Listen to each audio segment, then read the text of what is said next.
তখন তো বুঝতাম না, লবণ দিয়ে দিচ্ছি। বলছি কি না না লবণ দিতে হবে না। আমি বলছি ঠাম্মা এই মাছ কিন্তু আমি খাবো না। বলছি কি না যত ব্যথা লাগছে আমাকে যে কাঁটাটা ঢুকিয়ে দিয়েছে অত কিন্তু টেস্টি হবে খেতে।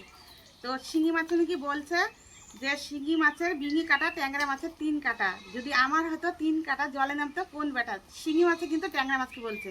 তো সত্যিই তো দেখো, জিওল মাছের যদি 3টা কাটা হতো কারো কিন্তু ক্ষমতা ছিল না জলে নামার। তো দেখো বন্ধুরা আমার কিন্তু মনে পড়ে গেল, তাই তোমাদের শুনিয়ে দিলাম।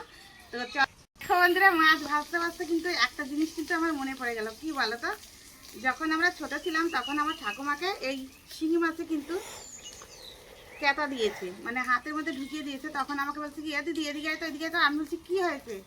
বলছি কি দেখ কত জ্বলছে। আমি বলছি হাতে কিন্তু একটু ছাই নিয়ে নিতে হবে। আর দেখো মাছটা কিন্তু একদম কিন্তু দেখো, এই দেখো এইভাবে ধরে কিন্তু এইভাবে এইভাবে ধরতে হবে। দেখো কত লাফাচ্ছে দেখো। এবার দেখো এই দুই পাশে কাটা কিভাবে ফেলতে হবে। এই দেখো ধরে দিয়েছি, এই দেখো ফেলে দিলাম। এবার এই পাশেটাও ফেলে দিলাম। এবার কিন্তু এই মাছটার কিন্তু মাতব্বরিটা শেষ কিন্তু, কেননা আর কিন্তু তোমাকে কাটা দিতে পারবে না। এবার কি হবে, এই দাড়িগুলো কেটে দিতে হবে। কেটে দিয়ে কিন্তু এইভাবে যদি তোমরা করো খুবই অল্প টাইমের মধ্যে হয়ে যাবে। আর যারা খেতে চাবে তারা কিন্তু বাড়িতে নিজেরা এনে কিন্তু মাছ কাটতে পারবে। আমার মতন করে তোমরা বন্ধুরা বাড়িতে এরকম করে মাছ অবশ্যই কিন্তু কাটবে, দেখবা অল্প সময়ের মধ্যে কিন্তু হয়ে যাবে। তোমাদের সঙ্গে কিন্তু আজকে একটা আমি নতুন ভিডিও শেয়ার করব। তো কিভাবে মাছটা কাটতে হয় জিওল মাছ দেখে নাও। এই দেখো হাতে ছাই নিয়ে নিয়েছি, আর এই দেখো মাছ।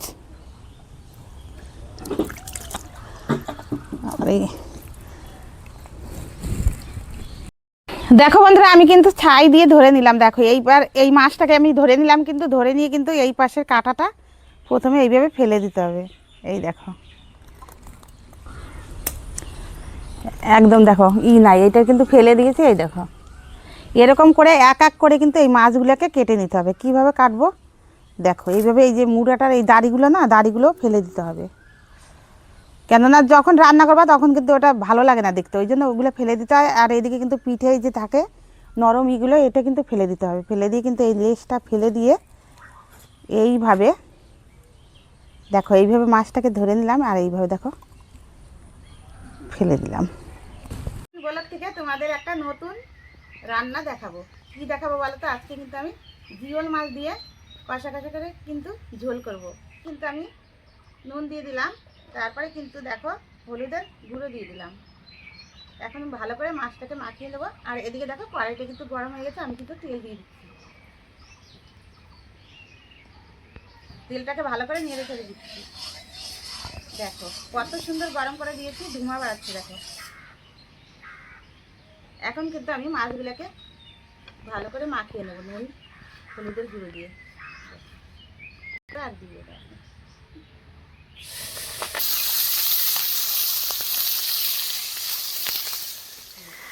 কিন্তু মাছটা ভাজা হবে। আর এদিকে দেখো আমি কিন্তু শিলনোড়া নিয়ে নিয়েছি।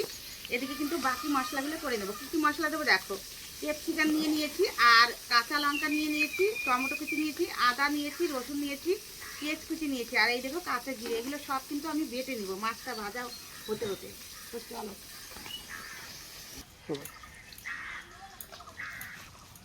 দেখো বন্ধুরা আমি সব মশলা কিন্তু একেবারে বেটে নিলাম, সুন্দর করে বেটে নিচ্ছি। আমি কিন্তু এখন তুলে নেব। বন্ধুরা ফোড়নে কিন্তু আমি দিচ্ছি গোটা জিরে দিয়ে দেবো। দেখো মাছটা ভেজে তুলে নিয়েছি, ওই মাছের তেলেই কিন্তু জিরাটা দিয়ে দিলাম। জিরাটা দেখো লাল লাল হয়ে গেছে। এখন যে আমি বাকি মশলাগুলো রেখেছিলাম ওটা কিন্তু আমি এখন দিয়ে দেব। এই দেখো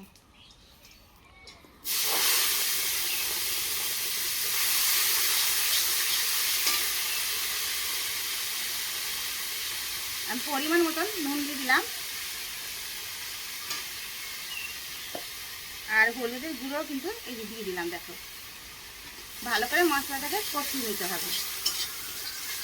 বন্ধুরা দেখো মশলাটা কিন্তু একদম কষিয়ে নিয়েছি। দেখো কি সুন্দর কিন্তু একদম কষানো হয়ে গেছে। আমি কিন্তু এখন জল দিয়ে দিচ্ছি।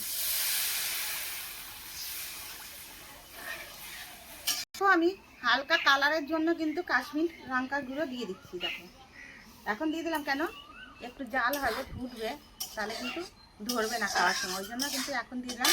আর এই যে ভাজা মাছটা আমি কিন্তু দিয়ে দিচ্ছি।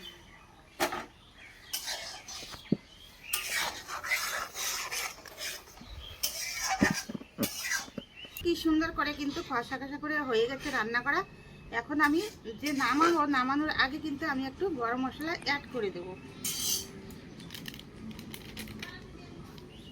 মাছটা খেলে কিন্তু যাদের গায়ে কিন্তু রক্ত নাই তাদের গায়ে কিন্তু রক্ত হয়ে যাবে। অন্তত তোমাদের অনুরোধ করে বলছি, একবার হয়তো তোমরা ট্রাই করবে। আর এক মাস যদি এই মাছটা খেতে পারো, রক্তের কিন্তু অভাব হবে না শরীরে। অনেকের শরীরে কিন্তু রক্ত থাকে না, তো এই মাছটা যদি খায় তাহলে কিন্তু রক্ত হয়ে যাবে। আর গরম ভাতে কিন্তু গরম গরম ভাতে কিন্তু কোনো কথা হবে না। আর যারা না খাবে তারাও বলবে কি না রে, এক মুঠ চাল বেশি নে, জিওল মাছের কষা কষা দিয়ে খেতে কিন্তু ভালো হবে। তো আমার কাছে কিন্তু খুবই ভালো লাগে। তোমাদের কাছে কেমন লাগে অবশ্যই কিন্তু বলবে। দেখো আমি নামিয়ে নিলাম।